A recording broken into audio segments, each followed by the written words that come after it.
Hello बच्चा, मैं आदित्यानंद आपका वेलकम करता हूं इलेक्ट्रिक चार्जेस एंड फील्ड का लेक्चर नंबर 20 में। और आज अपन करने वाले हैं मेरे प्यारे दोस्त डाइपोल को पूरा का पूरा कंप्लीट।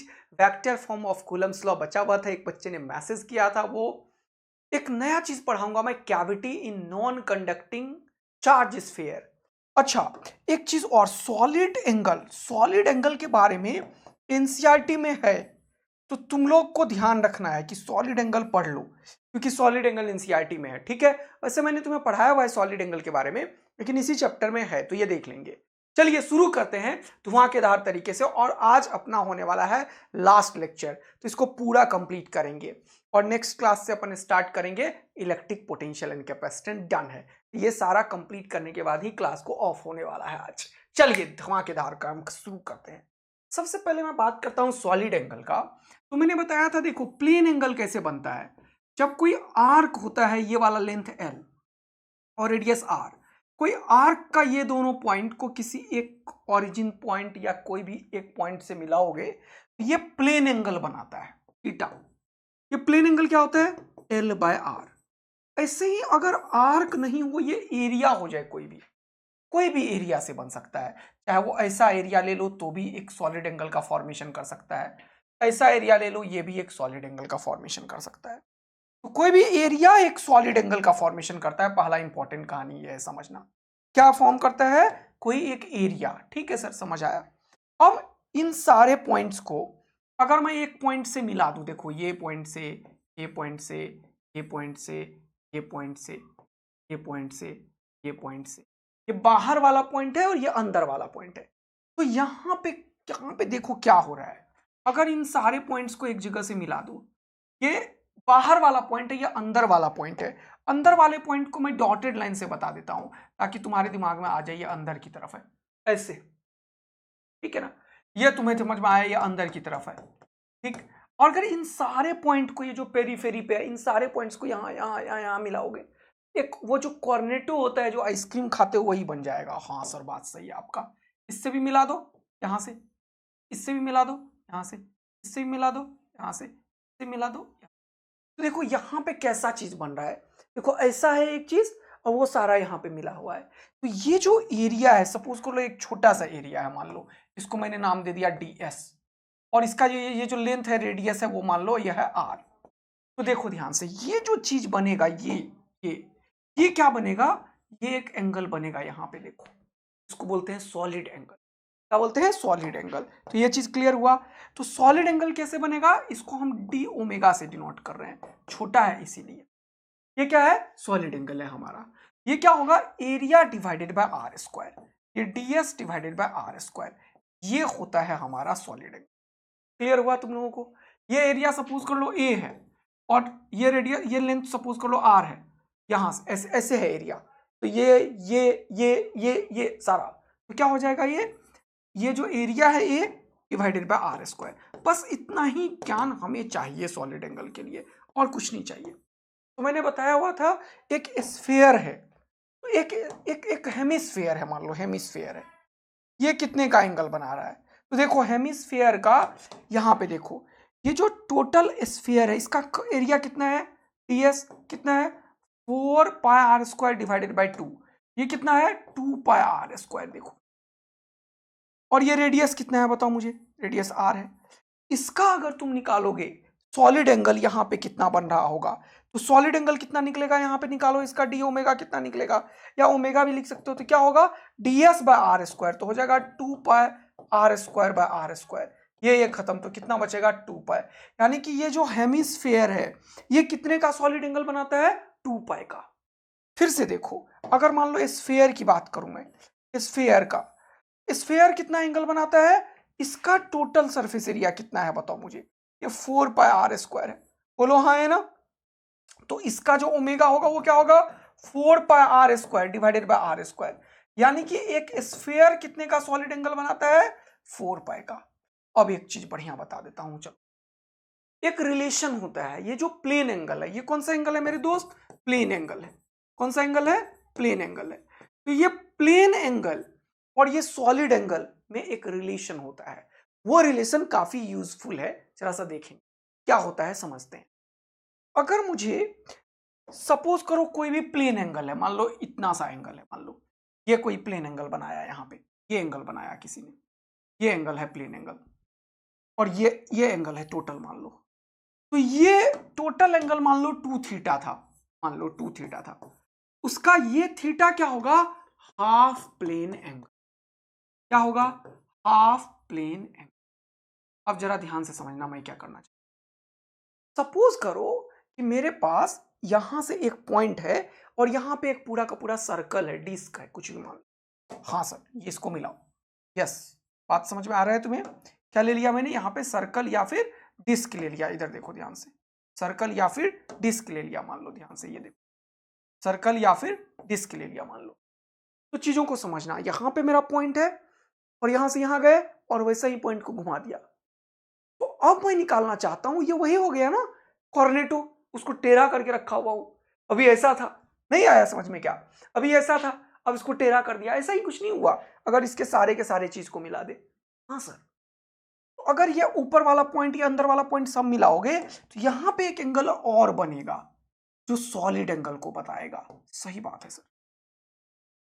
तो उस सॉलिड एंगल को अगर इस प्लेन में चिपका देंगे तो प्लेन एंगल बन जाएगा, तब ये लाइन की तरह ट्रीट होगा। अदरवाइज ये यहां पे एक सर्कल एरिया डिस्क की तरह ट्रीट होगा। बोलो मजा आ रहा है। तो ये रिलेशन है सॉलिड एंगल और प्लेन एंगल में। एक्चुअल में प्लेन एंगल में नहीं है, हाफ प्लेन एंगल में है। कितना होता है सर, तो ये जो सॉलिड एंगल है वो होता है 2 pi into 1 minus cos theta, where theta is the half plane angle. Theta क्या है, हाफ प्लेन एंगल है। ये क्या है, ये हाफ प्लेन एंगल। क्या ये चीज तुम्हें समझ में आया। अब ये दोनों चीज का यूज करके मैं निकालता हूं यहां पे हेमिस्फेयर का सॉलिड एंगल क्या होगा। मैंने अभी क्या बताया था, देखो ये अगर हेमिस्फेयर है, इसका रेडियस मान लो आर है ना, इसका रेडियस क्या है, आर है। अब इस हेमिस्फेयर को पूरा चिपका दोगे तो बताओ यहां पे कितने का एंगल बना, यहां पे ये सर कितने का एंगल बना बताओ तो। ये सर पाई का एंगल बना है 180 डिग्री। मुझे क्या चाहिए, इस पाई का आधा, हाफ प्लेन एंगल।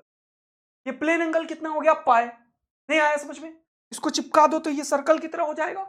और ये एक्चुअल में कैसा है, हेमिस्फेयर है। हेमिस्फेयर को 2D में लाओ तो ये एंगल कितना हो गया, पाई। तो ये कौन सा एंगल है, हाफ प्लेन एंगल। एक हेमिस्फेयर का अगर मैं प्लेन एंगल की बात करूं तो कितना होगा, पाई। लेकिन मुझे कितना चाहिए, हाफ। इसका सॉलिड एंगल कितना होगा वो देखो ध्यान से, सॉलिड एंगल कितना होगा, हो जाएगा 2 पाई इंटू 1 माइनस कॉस, इसका आधा, क्योंकि मैं हाफ प्लेन एंगल की बात कर रहा हूं बार बार, हो जाएगा पाई बाई 2। कॉस 90 का वैल्यू होता है 0, तो ये हो गया 0, तो ये हो जाएगा 2 पाई। देखो कितना मजा आया होगा तुम्हें ये बात समझ के कि देखो ये सॉलिड एंगल कितने का बन गया मेरे दोस्त, 2 पाई। यही तो तुमने यहां पे भी निकाला था, हेमिस्फेयर कितने का बनाता है, 2 पाई का, है ना। हाँ सर, बात तो सही बोल दिया आपने, हेमिस्फेयर कितने का बनाता है, 2 पाई का। ये क्या है, स्फेयर। स्फेयर कितने का बना रहा है सॉलिड एंगल, जल्दी से देखो, स्फेयर 4 पाई का। इसका भी उस फॉर्मूले से निकालो, स्फेयर कितने का बनाएगा जरा सा वो चेक करो। मान लो ये स्फेयर है, हाँ सर बहुत बढ़िया, बहुत सुंदर, बहुत मजेदार। मान लो ये हमने क्या बना दिया, स्फेयर बना दिया। ओके सर, ये स्फेयर का क्या है, ये रेडियस है। ओके सर बहुत बढ़िया। तो अब ये जो स्फेयर हमने बनाया है, ये जो स्फेयर हमने बनाया है, इसका हमें क्या निकालना है, ये वाला चीज जल्दी से देखो, सॉलिड एंगल। तो क्या होगा वो देखो, सॉलिड एंगल क्या होगा जल्दी से देखो, ये जो क्या हो जाएगा 2 pi into 1 minus cos phi. अब इसको पूरा का पूरा चिपका दो तो ये सर्कल का एंगल बना देगा। ये कितना बनता है, 2 पाई। देख रहे हो कितना मजा आ रहा है तुम्हें। लेकिन इसका क्या चाहिए, हाफ। क्या लिखोगे, कॉस पाई। बात को समझना, क्या लिखोगे, कॉस पाई। कॉस पाई कितना होता है, -1, और ये -1 और ये माइनस हो गया, -1 और माइनस हो गया 2, हो गया 1 माइनस ऑफ -1। ये minus minus plus, 1 plus 1 2, 2 pi into 2 कितना हो गया, 4 पाई। सॉलिड एंगल कितने का बनाता है, 4 पाई का। ये फॉर्मूला काफी काम का है, 2 pi into 1 minus cos phi, ये सॉलिड एंगल होता है। अब देखो इसका यूज कैसे कर सकते हैं। इसी को मान लो मैंने एक क्वेश्चन बना दिया, ये जो चीज मैंने लिखा है यहाँ पे, इसको मान लो मैंने एक क्वेश्चन बना दिया अभी तुरंत, ये जो इतनी देर से करे जा रहा हूं मैं, देखना मजा आ जाएगा। अगर मैं तुमसे ये पूछूं, जरा ध्यान से देखना, कि बताओ ये जो डिस्क है, इससे कितना फ्लक्स पास करेगा। अगर मैं बोलूं कि ये एक क्वेश्चन है और ये एक डिस्क है और यहां पे मैंने एक चार्ज रख दिया, क्यू चार्ज। ये क्यू चार्ज क्या करेगा जल्दी से बताना। ये इलेक्ट्रिक फील्ड लाइंस फैलाएगा, हाँ, ये इधर से भी जाएगा, इधर से भी जाएगा, इधर से भी जाएगा, इधर से भी जाएगा, इधर से भी जाएगा।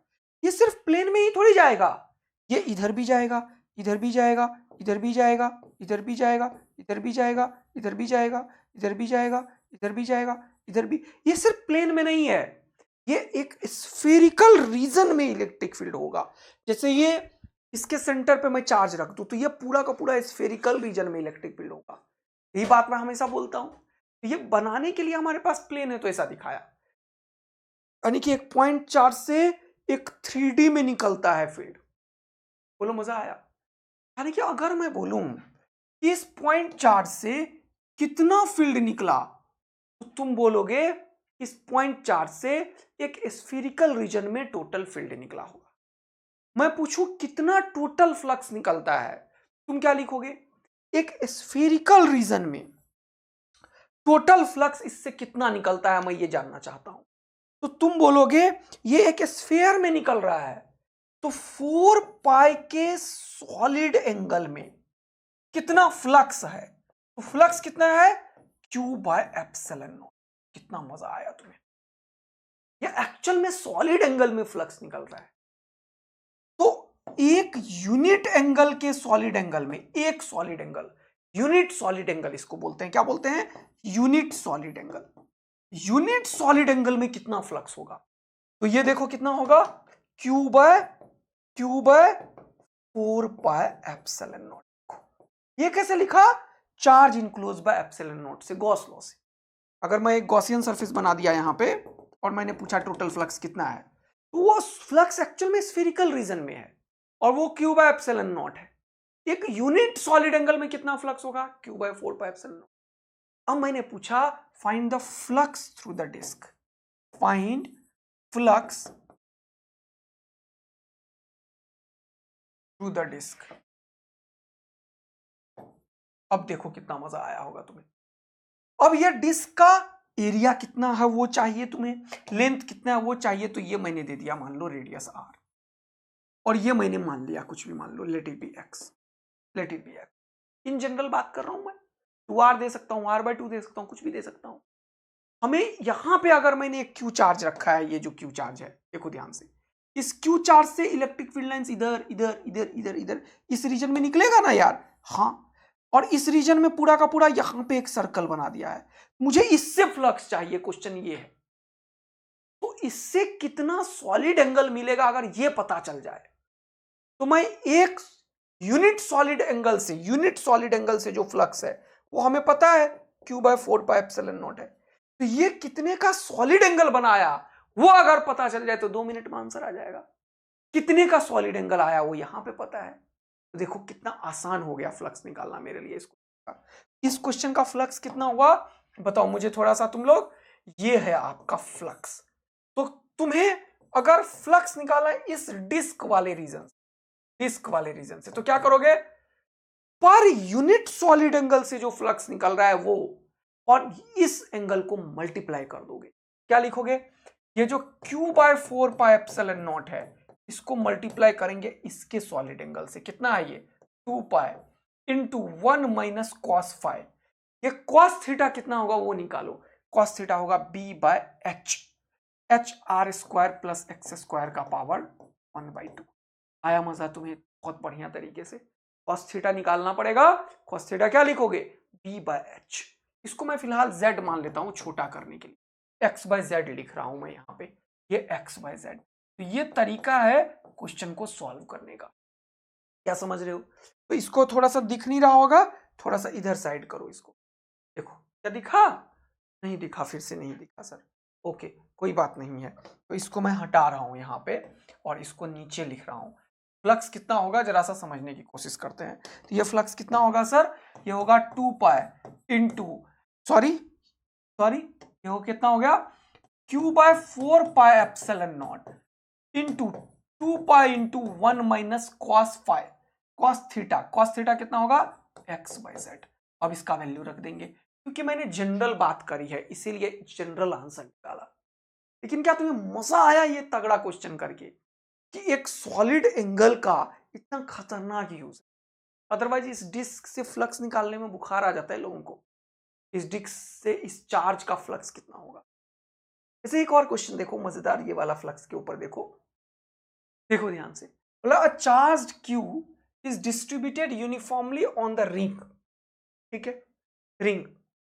A sphere of equal radius r is constructed with the center and the periphery of the ring. The flux of the electric flux of the sphere. एक ये क्वेश्चन सॉल्व करते हैं और इसी का दूसरा क्वेश्चन मैं बनाता हूं, देखना कितना मजा आ जाएगा। एक है स्फेयर ही है, एक्चुअल में ये क्या है? स्फेयर है। देखना ध्यान से, क्या ये स्फेयर है? ओके सर, बहुत बढ़िया, ये है आपका स्फेयर। और स्फीयर इतना ही बड़ा, मैंने ये तो स्फीयर था, इस स्फीयर के ऊपर पूरा चार्ज है। कितना चार्ज है? Q charge. स्फीयर के ऊपर इस बार चार्ज है क्यू। ओके, बहुत बढ़िया, ओके बहुत बढ़िया, बहुत सुंदर, बहुत मजेदार। यानी कि ऐसा रीजन है इसका बना हुआ, बात को समझना। सब जगह चार्ज है और इतना ही बड़ा मैंने एक सर्कल ले लिया। देखना ध्यान से, का कलर चेंज कर दो।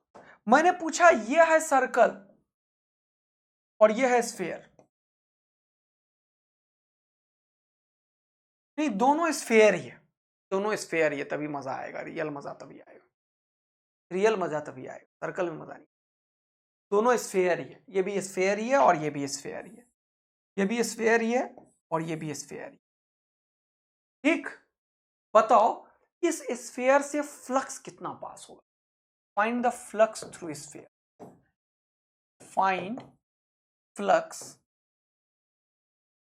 Through second sphere. थोड़ा सा ट्राई मारोगे? ये क्वेश्चन को सॉलिड एंगल ही सॉल्व कर सकता है, मजा आ जाएगा। तो थोड़ा टाइम मारो, थोड़ा सा कोशिश करो, 5 मिनट टाइम दो, तभी मजा आएगा ऐसे क्वेश्चन। और फिर इसे भी ट्राई करो, ये दोनों होमवर्क देता हूं, मजा आ जाएगा, जबरदस्त। ठीक है, थोड़ा सा ज्योमेट्री का यूज है, थोड़ा सा ज्योमेट्री का यूज है। ठीक है, आंसर आ जाएगा Q/3ε0, ये आएगा आंसर इसका। और उसका आंसर क्या आएगा वो बताना। बहुत ही बढ़िया क्वेश्चन निकाला है ये मैंने। ये स्फेयर है, स्फेयर है ऐसे, और यहां पे भी एक स्फेयर है ऐसे। सोच के बताना तो कमेंट करके इसका आंसर क्या निकाल पा रहे हो तुम। बिना सॉलिड एंगल का ये यूज नहीं होता, ये क्वेश्चन सॉल्व नहीं होगा। ओके, तो काफी सॉलिड एंगल पे बात करी हमने। अब आते हैं कूलम। अच्छा, ये मैं करवाऊंगा जरूर कल नेक्स्ट क्लास में, भले ये क्वेश्चन इलेक्ट्रिक पोटेंशियल में होगा, क्या फर्क पड़ता है, करवा देंगे, क्वेश्चन ही तो है, सीखना है तुम्हें। Okay, Coulomb's law in vector form को बात कर। सपोज करो कि मेरे पास चार्जेस हैं, मेरे पास चार्ज है, मान लो ये देखो, मेरे पास चार्ज है, दो चार्ज है, एक Q1 है और एक Q2 है, दो चार्ज है, एक Q1 है एक Q2 है। ओके, Q1 Q2, इन दोनों चार्ज का जो पोजीशन है ओरिजिन से, ये है मान लो R1 और ये है मान लो R2, ये है ओरिजिन मान लो, ये ओरिजिन मान लो 0,0,0। इसका पोजीशन वेक्टर है R1, इसका पोजीशन वेक्टर है R2। ओके, ये दो चार्ज है A और B, इसको मिलाने वाला लाइन ये है, और ये जो मैंने मिलाया है यहां से यहां तक मिलाया है, इसको मैंने R वेक्टर का नाम दिया। ठीक है मेरे दोस्त, तो अगर मैं ये XYZ कोऑर्डिनेट लिख दिया यहां पे, तो अब मुझे ये देखना है इसके ऊपर जो फोर्स लग रहा है उसका वेक्टर एनालिसिस करना है। तो सबसे पहले मुझे क्या करना पड़ेगा वो देखो, ये Q1 चार्ज इसको बोलेगा चल भाग जा, यानी कि फोर्स लगेगा 2 नंबर पे ड्यू टू नंबर 1, और ये इसको बोलेगा चल भाग जा, फोर्स लगेगा 1 नंबर पे ड्यू टू नंबर 2। बोलो कोई दिक्कत नहीं है? हाँ सर। ये जो ट्रेंगल है उसको देखो, ये R1 है, ये R है और ये R2 है। इस ट्रेंगल को देखोगे तो तुम लिखोगे R1 vector plus R vector is equal to R2 vector, यानी कि ये जो R वेक्टर है, R वेक्टर है, ये क्या हो जाएगा R2 vector minus R1 vector, ये निकाल के मैंने रखा। अब देखो ध्यान से, अगर मैं निकालने की कोशिश करूं कि ये कितना लग रहा है, फोर्स ऑन 2 ड्यू टू 1, सबसे पहले मैग्नीट्यूड वाइज लिखो। मैग्नीट्यूड क्या होगा, के 1/4πε0, बहुत बढ़िया, Q1 Q2, हाँ, divided by r square. R क्या है, यही है। तो ये जो वेक्टर है इसका मैग्नीट्यूड क्या होगा, आर का मैग्नीट्यूड को मैं आर से रिप्रेजेंट कर रहा हूं, सब तो मैंने लिख दिया आर स्क्वायर। ये मुझे मैग्नीट्यूड वाइज निकला। अब मैं इसमें वेक्टर इंट्रोड्यूस कर रहा हूं क्योंकि मुझे पढ़ना है वेक्टर फॉर्म, है ना। तो ये जो है, ये जो तुम्हें फोर्स लग रहा है इसके ऊपर, उसका डायरेक्शन किधर है, उसका डायरेक्शन इस पॉइंट से इस पॉइंट, उसका डायरेक्शन इस पॉइंट से इस पॉइंट की तरफ है, जरा ध्यान से देख। उसका डायरेक्शन इस पॉइंट से इस पॉइंट की तरफ है, जरा ध्यान से देख, बोलो। तो ये जो वेक्टर है आर, या आर वेक्टर को थोड़ा सा समझने की कोशिश कर। यह आर वेक्टर इधर की तरफ है, मैंने एरो का साइन देखो इधर की तरफ है, तो मुझे इसको डायरेक्शन देने के लिए एक हमेशा यूनिट वेक्टर निकालना पड़ेगा, इसीलिए इसी डायरेक्शन में है, तो इसको मैंने आर कैप का नाम दिया है। अब ये वेक्टर फॉर्म में कन्वर्ट हो गया है, इसको यहीं पे रखो, होल्ड डाउन करो। नीचे थोड़ा सा और काम करेंगे, लेकिन अब दूसरा काम यहां पे कर, नीचे यहां पे जगह बना के रखते हैं और यहां पे लिखते हैं फोर्स ऑन 1 ड्यू टू 2। तो ये भी लिखो 1/4πε0, हाँ, Q1 Q2, हाँ, डिवाइडेड बाय आर स्क्वायर, हाँ, क्योंकि ये मैग्नीट्यूड है, इसको वेक्टर से कोई मतलब नहीं है, लेकिन इसका डायरेक्शन इधर है, इस आर वेक्टर के अपोजिट में है। हमें इसका डायरेक्शन देने के लिए एक यूनिट वेक्टर लेना पड़ेगा, लेकिन वो यूनिट वेक्टर इसके अपोजिट है, तो मुझे क्या करना पड़ेगा, जल्दी से सोचो, माइनस आर कैप लगाना पड़ेगा। बोलो मजा आया। अब ये वेक्टर में कन्वर्ट हो गया। अब तुम जनरल भाषा में देखो चीज, तो ये जो है वो इधर है और ये जो है ये इधर है। इन दोनों का मैग्नीट्यूड की बात करो, मैग्नीट्यूड की, आर कैप तो 1 को बताएगा, ये और ये दोनों सेम है, देखो, यानी कि ये जो फोर्स लगता है F21 और ये F12, ये एक दूसरे का अपोजिट है, पहली बात तो, इसलिए माइनस लगाया बराबर करने के लिए। ये किधर है, इधर है, जबकि इन दोनों का जो मैग्नीट्यूड है वो बराबर है। यही तो हमने सीखा भी है कि फोर्स जो लगता है वो बराबर मैग्नीट्यूड का लगता है दोस्त। लेकिन आज हम इंटरेस्टेड हैं इस वेक्टर में। अब इस वेक्टर को अगर तुम लिखना चाहते हो, इसको क्या लिख सकते हो, जल्दी से बताओ। आर कैप क्या होगा, बताओ मुझे। आर कैप होगा vector r by magnitude of r, यही फॉर्मूला होता है। ए कैप का फॉर्मूला क्या होता है, जल्दी बताओ, vector a by magnitude of a. ऐसे ही आर कैप का क्या होगा, जल्दी बताओ, vector r by magnitude of r. देख रहे हो, vector r by magnitude of r. वैसे यहां पे देखो, अगर तुम्हें इसको कंप्लीट फॉर्मेट में लिखना है तो क्या करोगे, ये चीज को मैं लिखता हूं Q1 Q2 बाय 4πε0, और इसको मैं लिखता हूं क्या, जल्दी से देखो, r vector by magnitude of r. और मैग्नीट्यूड ऑफ आर किसके बराबर है, आर के। एक मैग्नीट्यूड ऑफ आर तो ये पैदा किया और दूसरा आर स्क्वायर ये पैदा किया, दोनों मिलके कितना हुआ बताओ मुझे, आर क्यूब हो गया। कितना हुआ जल्दी बताओ, आर क्यूब हो गया। ये हो गया आर क्यूब। बोलो मजा आया क्या। ऐसे यहां पे भी ये माइनस पीछे चला जाएगा, हाँ, और ये हो जाएगा Q1 Q2 बाय 4πε0, और यहां पे क्या हो जाएगा जल्दी से बताओ, r vector by r cube के पीछे माइनस। अब इस आर वेक्टर का तुम वैल्यू लिख सकते हो कितना, R2 माइनस आर। इसको मैं और अच्छे से अगर लिख दूं, पूरा पूरा फ्रेश फ्रेश, क्या होगा जल्दी से देखना।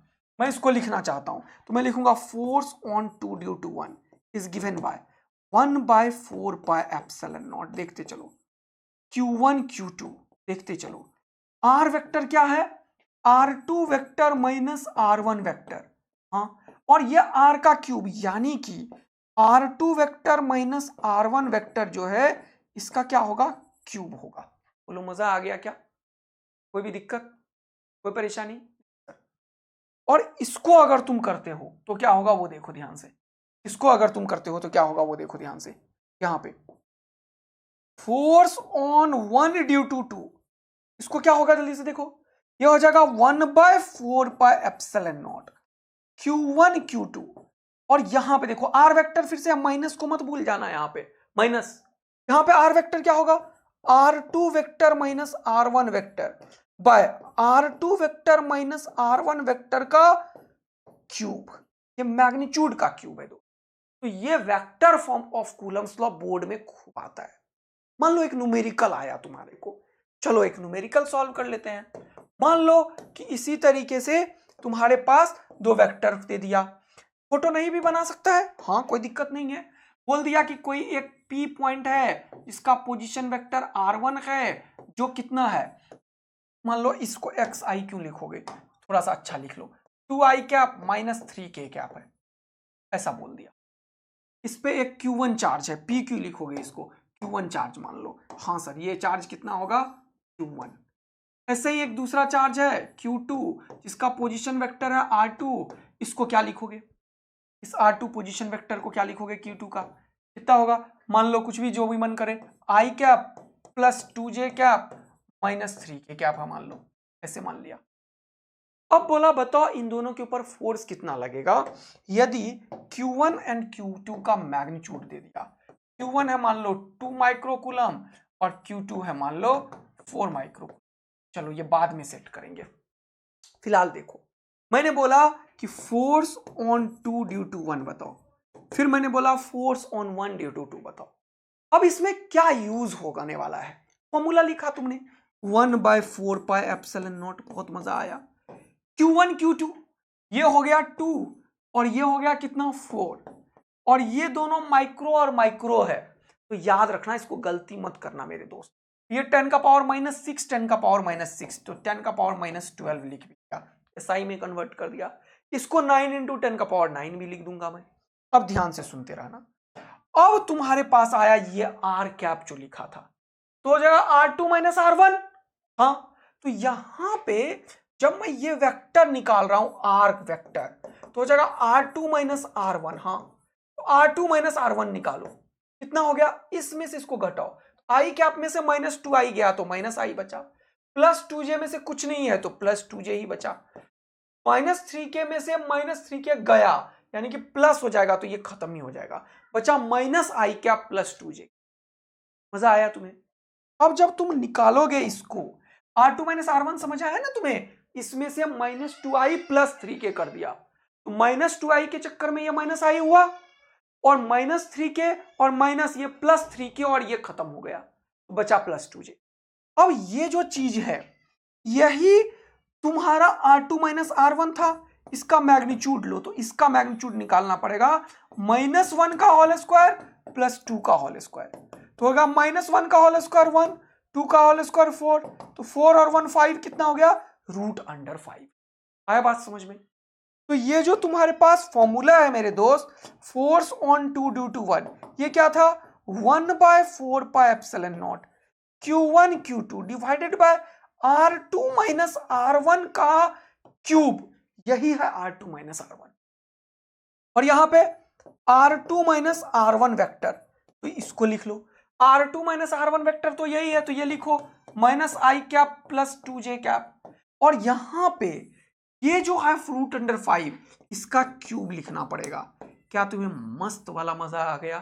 तो सॉल्व कर लेंगे इसको, 9 इंटू 10 का पावर 9 लिख देंगे, इसको सेट कर देंगे पूरा का पूरा, तो आंसर आ जाएगा 9 इंटू 10 का पावर 9 इंटू 4 2 8, ये हो जाएगा 5√3, और ये हो जाएगा कितना 10 का पावर -12। इस सबको सॉल्व कर लो, जो भी चीज आया माइनस आई कैप प्लस 2j। तो ये तो इस तरह एक वेक्टर टाइप का क्वेश्चन बन जाता है, बस ये Q1 Q2 और 1/4πε0 है। यस, यही समझना इंपॉर्टेंट है। तो ये चीज तुम्हारे जहन में बड़ा अच्छे से समझ में आना चाहिए। तो अपन ने सॉलिड एंगल और वेक्टर फॉर्म को बड़ा अच्छे से कंप्लीट किया। अब बात को आगे बढ़ाते हैं और आते हैं डाइपोल पे। कल मैंने पढ़ाया था आप लोगों को दोस्त कि अगर कोई भी डाइपोल है मान लो, तो वो क्या है, देखो ध्यान से, वो दो चार्ज -q और +q के बीच का सेपरेशन है 2a, और ये जो -q और +q है इसके बीच के सेपरेशन से ही बना डाइपोल मोमेंट p। ये वेक्टर कितना होगा q इंटू 2a, और अगर ये P इधर की तरफ है, इसको मैं लिख सकता हूं 2a कैप, क्योंकि ये एक यूनिट वेक्टर को इंडिकेट कर रहा है। तो डायपोल मोमेंट P से इंडिकेट होता है, ये Q इंटू 2a होता है, इसका डायरेक्शन नेगेटिव टू पॉजिटिव होता है, ये हमने देखा था कल। अब हमें निकालना है electric field on the axis of the dipole. जैसे मान लो कि मेरे पास दो चार्जेस है और वो दोनों, हमें इस पॉइंट P पे निकालना है इलेक्ट्रिक फील्ड, यहां पे निकालना है। हमारे पास एक है माइनस क्यू चार्ज, दूसरा है प्लस क्यू चार्ज, और इन दोनों के बीच का जो डिस्टेंस है वो है 2a, यह है ओरिजिन। मुझे इस ओरिजिन से जरा देखना ये क्या हो रहा है मेरे, ये मुझे इस ओरिजिन से, ये ओरिजिन से कहां पे निकालना है, r डिस्टेंस पे निकालना है इलेक्ट्रिक फील्ड।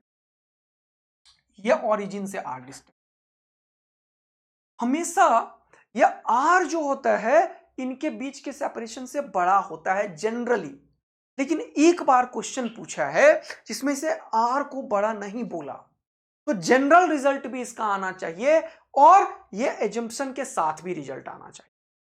अब देखो यहां से ओरिजिन से तुमने माना है ये r, तो यहां से कितना होगा मुझे बताओ, यहां से कितना होगा, और मुझे बताओ यहां से कितना होगा, क्योंकि ये डायपोल क्या है, देखो दो चार्ज है माइनस क्यू प्लस क्यू, इस प्लस क्यू चार्ज के चलते यहां पे इलेक्ट्रिक फील्ड होगा। हाँ कितना होगा, देखो प्लस क्यू चार्ज के चलते इधर की तरफ इलेक्ट्रिक फील्ड होगा E/2 प्लस क्यू, प्लस ये माइनस क्यू चार्ज के चलते यहां पे इलेक्ट्रिक फील्ड होगा E/2 माइनस क्यू। हाँ, और इन्हीं का जो तुम वेक्टर सम करोगे वही नेट फील्ड देगा।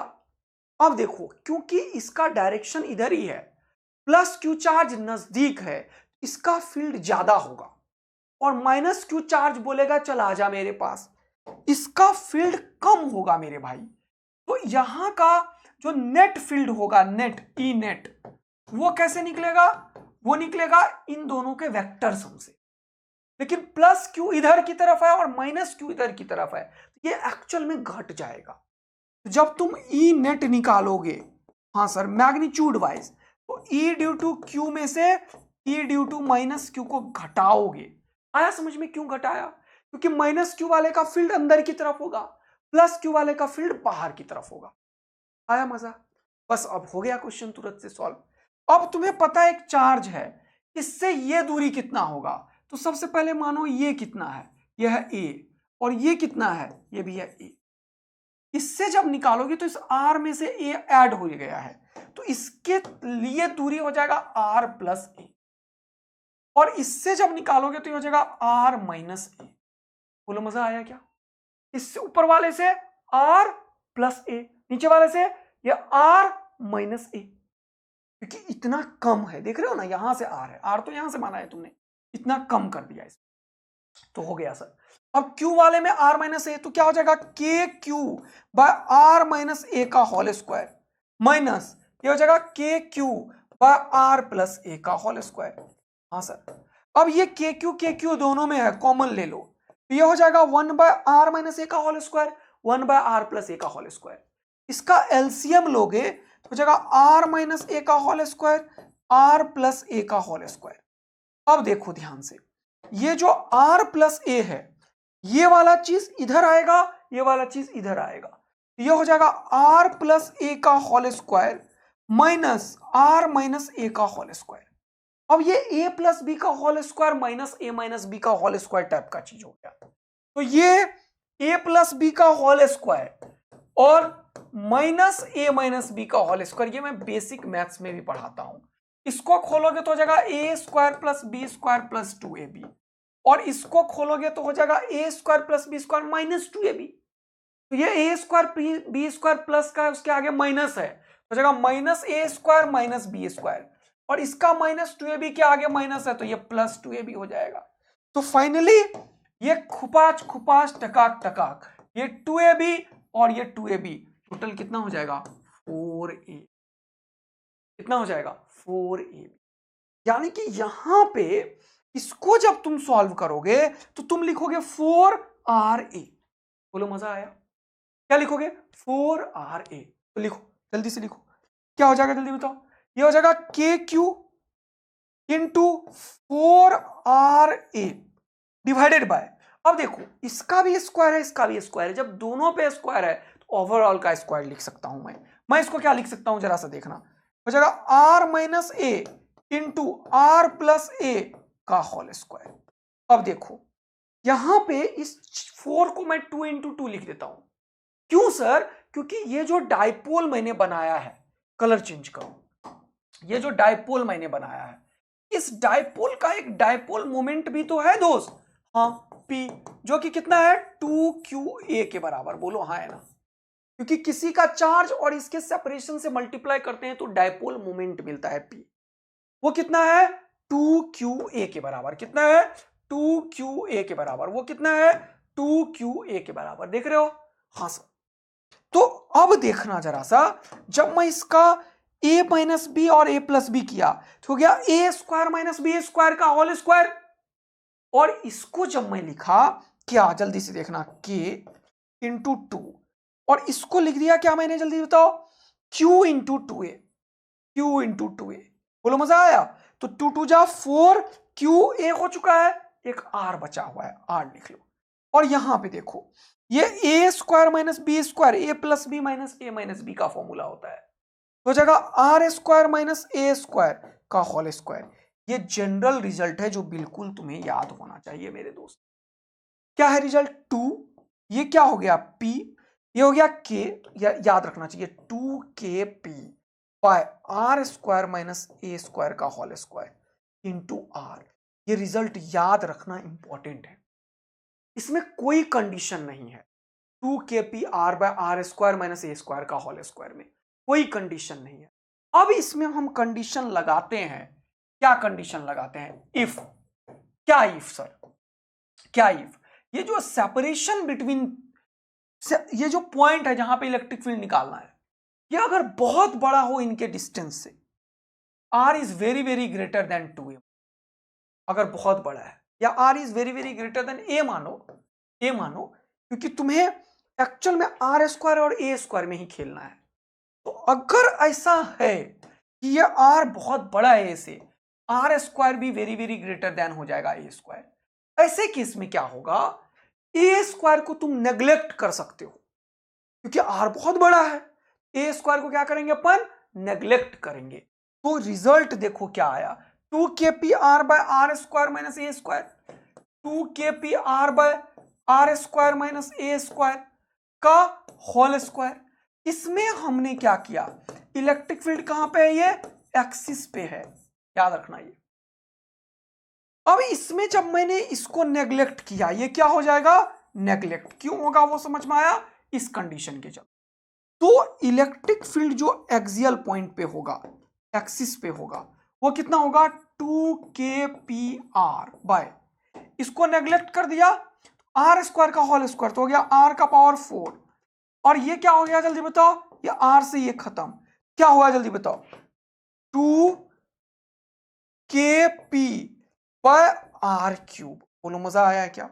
ये क्या हो गया 2kp बाय r। पहली बार जीवन में इलेक्ट्रिक फील्ड r क्यूब के प्रोपोर्शनल हुआ है एक्सियल पॉइंट पे, याद रखना। ये क्वेश्चन नीट में 2-3 बार आया हुआ है, सीधा बस यही लाइन ही आता है कि इलेक्ट्रिक फील्ड एक्सिस पे किसके प्रोपोर्शनल होता है, r square 1 by r square 1 by r 4 1 by r cube. ठीक, अब अगर मैं बात करूं, ये तो एक्सियल पॉइंट हो गया, बहुत मजा आया सर हमें। अब अगर मैं बात करूं इक्वेटोरियल पॉइंट का, इक्वेटोरियल पॉइंट का मतलब होता है बाइसेक्टर लाइन, बाइसेक्टर याद रखना, क्या होता है, बाइसेक्टर। ठीक है, बिल्कुल।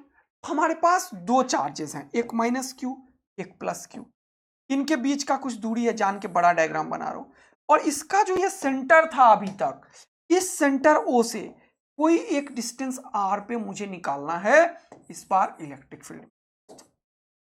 ठीक, इन दोनों के बीच का दूरी कितना है 2a, 2a, तो ये कितना हो जाएगा a, और ये भी कितना हो जाएगा a। बहुत बढ़िया।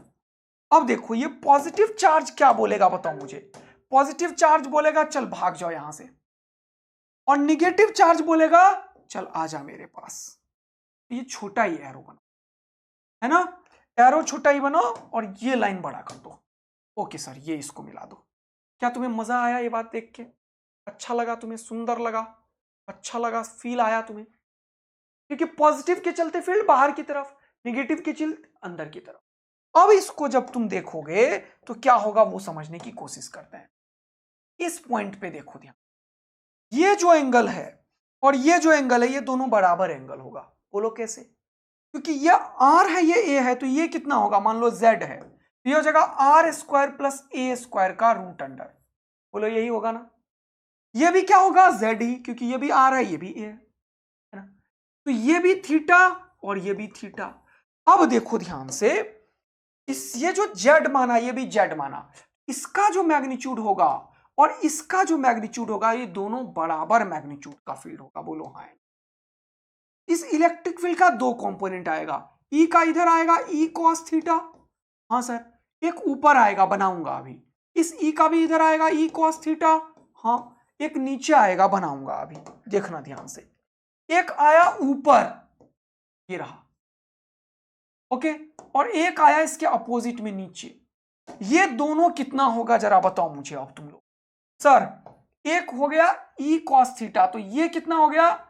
ई साइन थीटा। ये कितना हो गया? ई साइन थीटा। और ये दोनों कैंसिल आउट हो जाए। क्या बात समझ में आया? ये ऊपर वाला ई साइन थीटा और नीचे वाला दोनों कैंसिल आउट हो जाएगा। तो net electric field equatorial line पे इधर की तरफ होता है, जबकि net electric field axial line पे हमेशा इधर की तरफ होता है। देखो ध्यान से, अगर दो चार्ज है यहां पे, माइनस क्यू और प्लस क्यू है, इसके चलते एक्सियल लाइन पे इलेक्ट्रिक फील्ड इधर होता है। कितना होता है?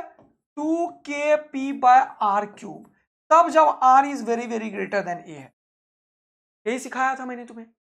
और इसके चलते इक्वेटोरियल लाइन पे किधर होगा? ये भी r है और ये भी r है, ये दूरी भी यहां से यहां तक जो है वो r है सेंटर से, और ये भी इस बार r है। तो हमेशा ये निगेटिव चार्ज के पैरेलल में होता है इलेक्ट्रिक। यही मैंने यहां पे बताया है। देखो इधर की तरफ कितना है नेट इलेक्ट्रिक फील्ड बताओ मेरे दोस्त? तो सर ई नेट जो है वो है 2e cos। बोलो सेट हो गया? हाँ सर।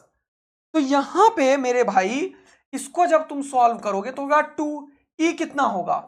k क्यूब/z स्क्वायर, क्योंकि ये दूरी z ही है मेरे भाई। और cos थीटा क्या होगा? b/h, a/z। कितना होगा? a/z।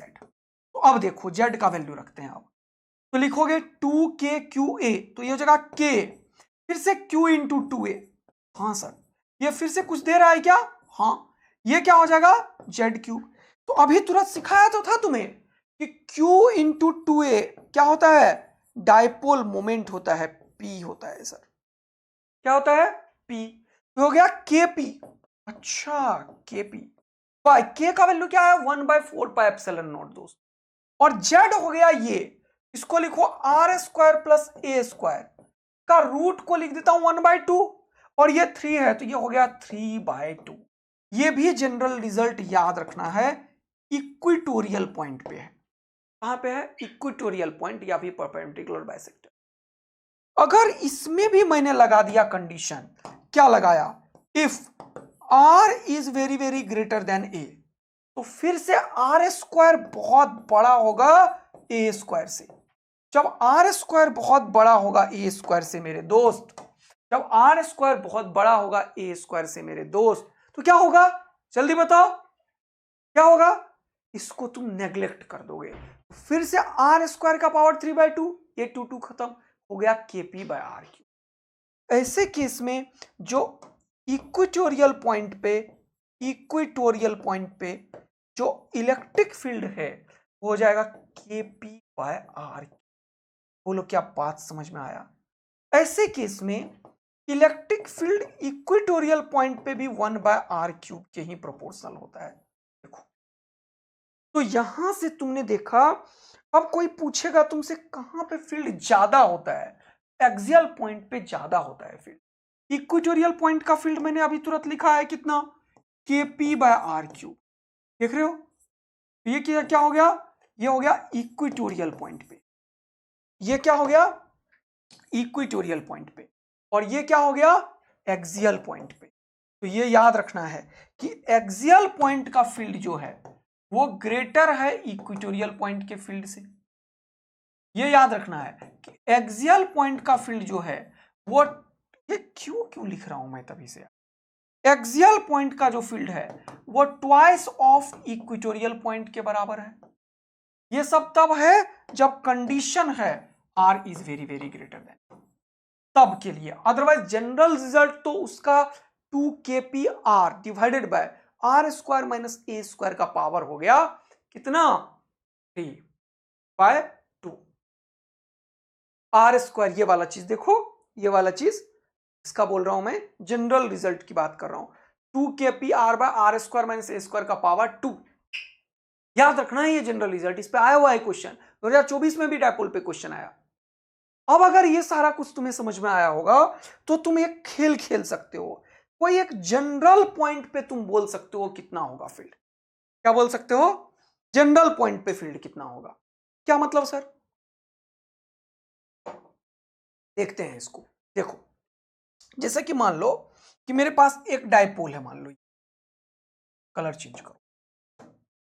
अब इस डायपोल के चलते यहां से किसी r डिस्टेंस पे, किसी थीटा एंगल पे, किसी r डिस्टेंस पे, किसी थीटा एंगल पे, ये p है, p का ये वाला कितना हो जाएगा p cos थीटा, और ये कितना हो जाएगा p sin थीटा। ये वेक्टर ब्रेक कर लेते हैं। तो अगर यहां से थीटा एंगल पे कोई एक r डिस्टेंस पे कोई भी पॉइंट है, मान लो इसको बोलते हैं जनरल पॉइंट। इस p पॉइंट का कोऑर्डिनेट है कितना r, थीटा। ये एक्सिस है, एक्सिस से थीटा एंगल पे कोई भी लाइन है। मुझे अब इस p पॉइंट पे फील्ड निकालना है, तो इसका तरीका क्या है, इसको ब्रेक कर लो p को, p cos थीटा और p sin थीटा। इससे फायदा क्या हुआ, देखो p cos थीटा जब मैंने ब्रेक किया इसका, तो इस p cos थीटा के चलते ये एक्सियल पॉइंट पे तुम्हें इलेक्ट्रिक फील्ड दिखाई देगा। Yes sir. और जब ये p sin थीटा ब्रेक किया मैंने, तो ये p sin थीटा इधर है और उसके परपेंडिकुलर है ये, तो निगेटिव चार्ज और ये पॉजिटिव हो जाएगा। अभी निगेटिव पॉजिटिव ये था तो इसको ब्रेक किया, ये निगेटिव टू पॉजिटिव उधर हो गया, और इसका दूसरा ये जो है p sin थीटा, उसके चलते ये इक्वेटोरियल पॉइंट हो जाएगा, तो निगेटिव चार्ज की तरफ फील्ड आएगा। ये लाइन कितनों को समझ आया कमेंट करके बताना जरा। यानी कि इस p को किसी जनरल पॉइंट के लिए p cos थीटा और p sin थीटा में हमने ब्रेक कर दिया। तो अब ये जो चीज है देखो p cos थीटा, इसके चलते इधर इलेक्ट्रिक फील्ड होगा कितना, एक्सियल वाला कितना होगा 2kp। अब p cos थीटा है, ये मत भूल जाना मेरे, बाय r क्यूब। बोलो मजा आया। p अब एक्चुअल में क्या है p cos थीटा, थोड़ा सा अच्छा नहीं दिख रहा है, दूसरे जगह लिखूंगा। तो ये जो एक्सियल पॉइंट का जो फील्ड है, थोड़ा सा बड़ा भी बढ़ो पॉइंट, ये क्या हो जाएगा 2kp cos theta by r cube. ये हो जाएगा एक्सियल पॉइंट पे, मजा आया। और ये क्या हो जाएगा इक्वेटोरियल पॉइंट पे, कितना होगा इक्वेटोरियल kp sin थीटा, क्योंकि kp बाय r क्यूब होता है, इस बार p sin थीटा है, p पहले p होता था, इस बार p cos थीटा है। एक्सिस वाला 2kp बाय r क्यूब पढ़ा था ना, तो p cos theta by r cube. इस बार 2kp नहीं kp बाय r क्यूब पढ़ा था, तो p sin theta by r cube. तो ये क्या हो जाएगा जल्दी बताओ, kp sin theta by r cube. ये इक्वेटोरियल और ये एक्सियल, इसका जो रिजल्टेंट होगा ये नेट इलेक्ट्रिक फील्ड को बताएगा। मजा आ रहा है। अगर मुझे निकालना है electric field on any general point, तो मैं इसमें इंटरेस्टेड हूं ई नेट में। अब देखो ध्यान से, ये जो ई नेट है वो एक्चुअल में ई एक्सियल और ई इक्वेटोरियल का वेक्टर सम होगा, लेकिन ये ई एक्सियल और ई इक्वेटोरियल एक दूसरे के ऊपर 90 डिग्री का एंगल बना रखा है। तो 90 डिग्री के एंगल पे जो मैग्नीट्यूड होता है वो रूट अंडर ई एक्सियल का स्क्वायर प्लस ई इक्वेटोरियल का स्क्वायर हो जाएगा। तो जब इसका रूट करोगे इसका भी, तो क्या क्या सेम है वो देखो। केपी बाय आर क्यूब इसमें भी है, केपी बाय आर क्यूब इसमें भी है, उसका स्क्वायर करोगे तो तुम कॉमन ले लो, क्या केपी बाय आर क्यूब का होल स्क्वायर कॉमन ले लो, तो क्या बचा यहां पे देखो, यहां पे बचा 2, तो 2 का स्क्वायर क्या हो जाएगा जल्दी से बताओ 4, और यहां पे cos थीटा का स्क्वायर cos स्क्वायर थीटा, तो हो गया 4 cos स्क्वायर थीटा प्लस, जरा ध्यान से देखना, प्लस जरा ध्यान से देखना, ये क्या है k p sine theta by r cube, इसका क्यूब करो तो ये क्या हो जाएगा जल्दी बताओ, साइन थीटा बचा है सिर्फ, तो प्लस साइन स्क्वायर थीटा, क्या हो जाएगा देखो, इसको 4 में से एक cos स्क्वायर इसको 5 दे दो, तो sine square plus cos square ये 1 बना दिया, बचा 3, इसको लिखने का तरीका है इसका स्क्वायर और रूट बाहर हो गया, हो जाएगा केपी बाय आर क्यूब, याद रखना के 1/4 है, ये हो जाएगा root under 3 cos square theta plus 1,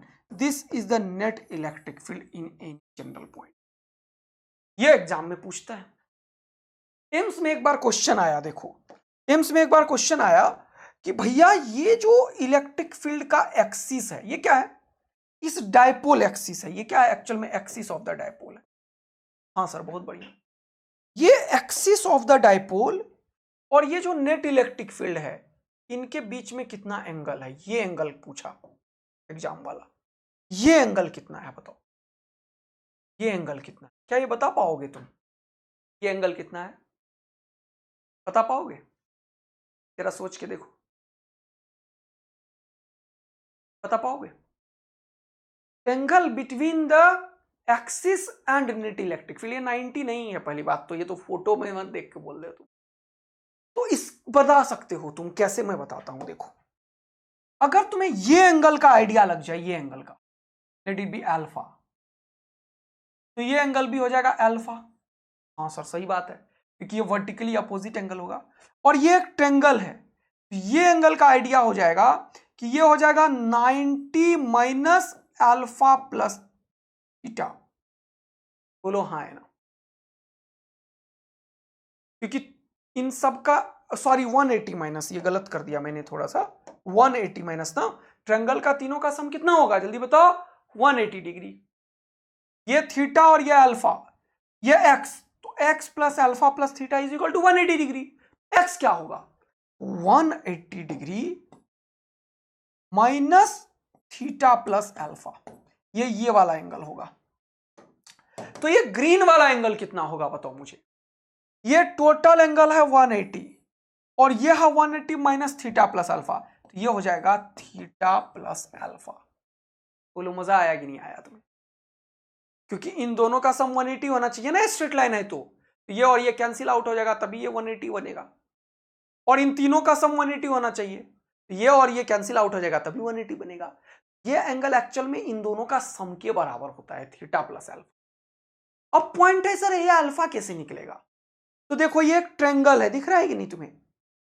ये tan अल्फा अगर लगाओगे तो ये हो जाएगा p, सॉरी ये हो जाएगा p, हो जाएगा b, तो p बाय b, p किसे इंडिकेट कर रहा है इक्वेटोरियल वाले को और b एक्सियल वाले को, यहां से जब तुम tan अल्फा निकालोगे तो क्या होगा वो जरा सा देखते हैं फिर से, किसी जनरल पॉइंट पे बात कर रहा हूं मैं अभी, इन एनी जनरल पॉइंट एंगल निकाल रहा हूं मैं अब, कौन सा tan अल्फा, tan अल्फा क्या होगा बताओ मुझे, इक्वेटोरियल ही तुम्हारा पैरेलल की परपेंडिकुलर है, हाँ इक्वेटोरियल, और एक्सियल बेस है, इक्वेटोरियल कितना था अभी बताया है मैंने, k p sine theta by r cube, और एक्सियल कितना है 2 k p cos theta by r cube, बोलो मजा आया कि नहीं आया, ये किसके बराबर है tan अल्फा के, देखो एक जबरदस्त रिजल्ट होता है, ये भी पूछता है एग्जाम में, तो ये आर क्यूब खुपाच और खुपाच हो गया,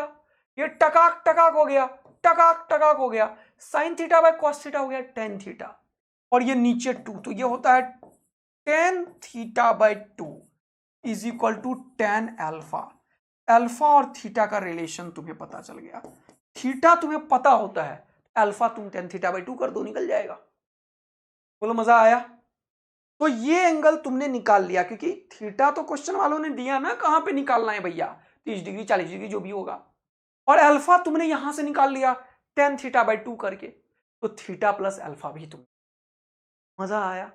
तो कुछ भी क्वेश्चन तुमसे पूछा जा सकता है। एक रिजल्ट यहां से यह बनता है कि 2 इधर कर दो, ये इधर, तो लिखोगे tan थीटा और इनटू ये 1/tan अल्फा हो गया cot alpha. 1 tan theta into cot alpha का वैल्यू 2 होता है। ये भी ध्यान रखता है बच्चा सब, तुम भी रखना याद। हाँ सर बहुत बढ़िया।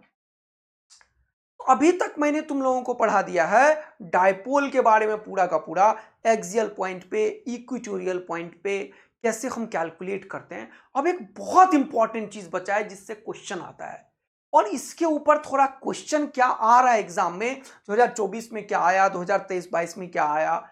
और एक चीज जो नॉन कंडक्टिंग स्फीयर के ऊपर कैविटी क्रिएट करेंगे। अब चीज बचा हुआ है dipole in uniform external field, dipole in non uniform field, इससे पक्का क्वेश्चन आता है। और कैसे ऑसिलेशन होता है डायपोल का, उसका टाइम पीरियड कैसे निकालते हैं, एसएचएम कैसे होता है। तो हर बार में इसको नहीं करेंगे, एक और लेक्चर लेंगे, कोई बात नहीं है। फिर पढ़ाएंगे cavity in non conducting charge sphere, और एक लेक्चर वैसे भी न्यूमेरिकल का होना था, तो कल 10-15 मिनट एक थ्योरी है पढ़ने वाला, दोनों इसको करके थोड़े से क्वेश्चंस पूरा कवर कर देंगे ताकि ये चैप्टर में कुछ बचे नहीं। तो अपन कल एक और लेंगे 21 वाला लेक्चर। तो अपन है नायाब सीरीज में, जहां फिजिक्स धमाकेदार आप लोगों के लिए हो रहा है और आप लोग भी जान लगा रहे हैं, मोटिवेट कर रहे हैं। अगर ये लेक्चर आपको बहुत ही पसंद है तो बहुत शेयर कीजिए ताकि उन बच्चों तक पहुंच पाए जिनकी इनकी जरूरत है। और यार सब्सक्राइब कर दो, क्या ही फर्क पड़ेगा, लेकिन मुझे मोटिवेशन जरूर मिलेगा। अगर वैल्यू ऐड कर रहा है तो जरूर सब्सक्राइब करो, अच्छा चीज को बढ़ाने से ही बढ़ेगा। थैंक यू, लव यू बाबा मेरे प्यारे दोस्त। कल एक लेक्चर और आएगा और अपन इसको कल के बाद समाप्त कर पाएंगे, क्योंकि दो चीज ऐसे हर बार करके कोई फायदा नहीं। फिर डायपोल के क्वेश्चंस जो आ रहे हैं वो कराना इंपॉर्टेंट है, ऑसिलेशंस एसएचएम का कॉन्सेप्ट बताना इंपॉर्टेंट है, वो बचा हुआ है, ठीक। और कंडक्टिंग नॉन कंडक्टिंग स्फीयर में अगर कैविटी कर दे तो उसके अंदर कैसे यूनिफॉर्म इलेक्ट्रिक फील्ड होता है वो बताना बचा हुआ है। तो मिलेंगे कल एक लास्ट लेक्चर में, तब तक के लिए बाय मेरे दोस्त। Thank you, love you, bye.